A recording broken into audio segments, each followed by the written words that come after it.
Students, कैसे हैं आप सब? Hope you are doing well. So myself Krishna verse and you are watching Krishna verse Aryan academy. So आज हमारा लेक्चर है क्लास 10 का और हमारा टॉपिक है स्ट्रक्चर ऑफ नेफ्रॉन. इससे पहले हम एक्सक्रीटरी ऑर्गन्स डिस्कस कर चुके हैं जिसके लिंक आपको डिस्क्रिप्शन में मिलेंगे. तो starting with our chapter nephron, structure of nephron. What is nephron? The nephron is the constituting unit of kidney. The structural and functional unit of kidney is known as nephron. Nephron basically बहुत सारे millions of nephrons are present in kidney, but we are here discussing the structure of one nephron.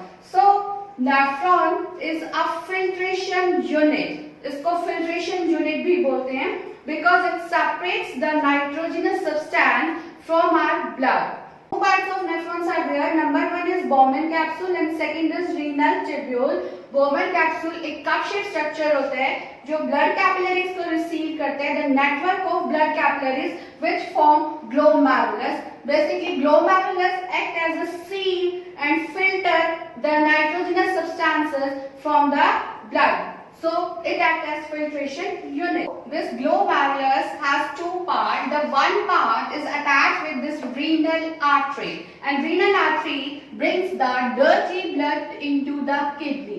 Dirty blood means the blood which contains nitrogenous substance into it. The dirty blood brings into the glomerulus through the renal artery. Here the filtration take place. गंदा blood जिसमें urea होता है, nitrogenous substance होते हैं, वो renal artery के through glomerulus में आता है, यहाँ फिल्टर होता है, and the other end is attached comes out from the Bowman capsule as blood capillaries.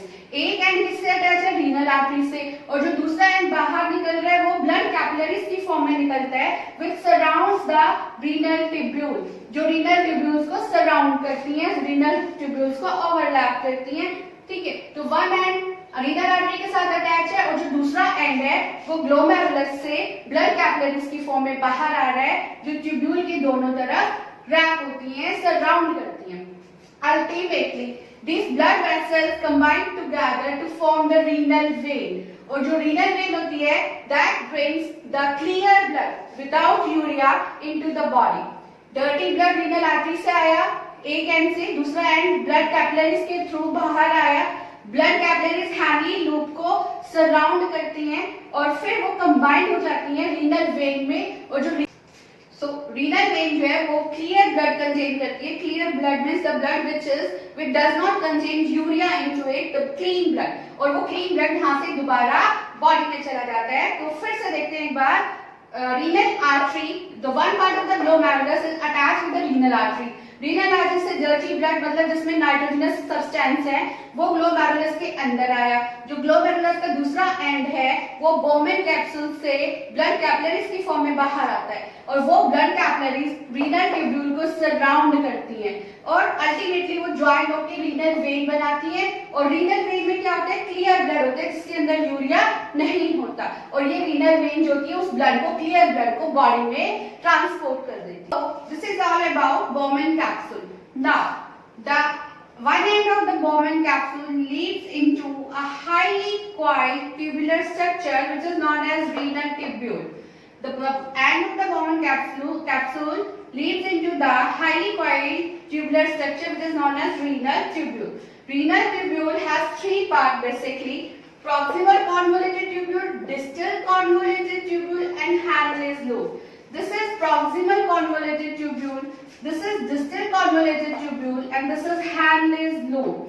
Henle's loop has also two parts, एक ascending होता है और एक descending loop होता है, right? तो renal tubule के three parts हैं और जो renal tubules होती है that goes into the collecting tube.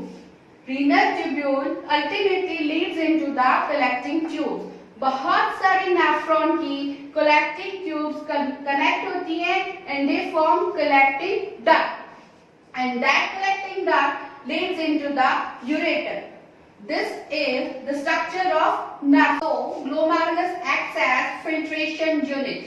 Glomerulus is made up of network of blood capillaries. It acts as sieve छलनी की तरह काम करता है। तो इसमें बेसिकली रीनल आर्टरी के थ्रू जो डर्टी ब्लड आता है, जिसमें यूरिया होते हैं, नाइट्रोजनस कंपोनेंट होते हैं, वो यहाँ फिल्टर होता है। फिल्ट्रेशन के टाइम पे जो छोटे मॉलिक्यूल्स होते हैं लाइक ग्लूकोज,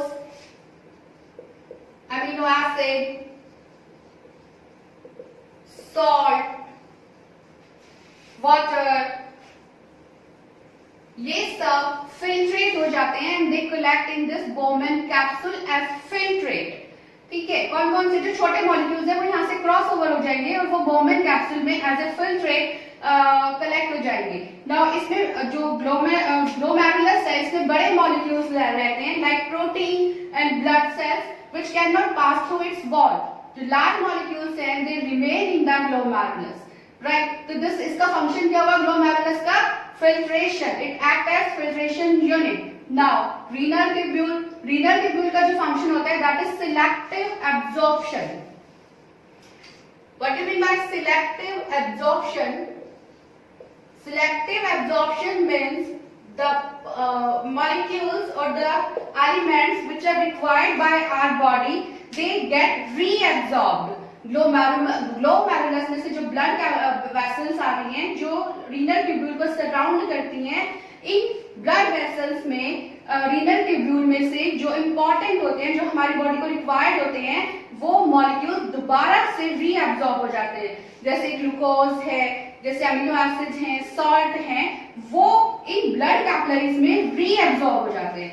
रीनल ट्यूब्यूल से ब्लड कैपिलरीज में रीअब्सॉर्ब हो जाते हैं और ये blood capillaries ultimately combine together to form the renal vein. और रीनल वेन में क्या होता है? Pure blood which does not contain nitrogenous substance, which does not contain urea. Like तो सिलेक्टिव एब्जॉर्प्शन का होता है रीनल ट्यूब्यूल में, जो हमारी बॉडी को रिक्वायर्ड होती है वो रीअब्सॉर्ब हो जाते हैं और क्या बच जाता है? Urea which does not require by our body. और वो कहाँ चला जाता है? कलेक्टिंग ट्यूब में, कलेक्टिंग ट्यूब से कलेक्टिंग डक्ट में, कलेक्टिंग डक्ट से यूरेटर में। तो this is the structure of nephron and the function of glomerulus and renal tubule. तो स्टूडेंट्स, इससे पहले हम एक्सक्रीटरी ऑर्गन्स कर चुके हैं, उसका लिंक आपको डिस्क्रिप्शन में मिलेगा। अच्छे से देखिए, समझिए, और अगर आपको ये समझ में आया है तो लाइक कीजिए, सब्सक्राइब कीजिए और शेयर कीजिए अपने फ्रेंड्स के साथ। And be continue with us for the next topic, function of kidney. Thank you.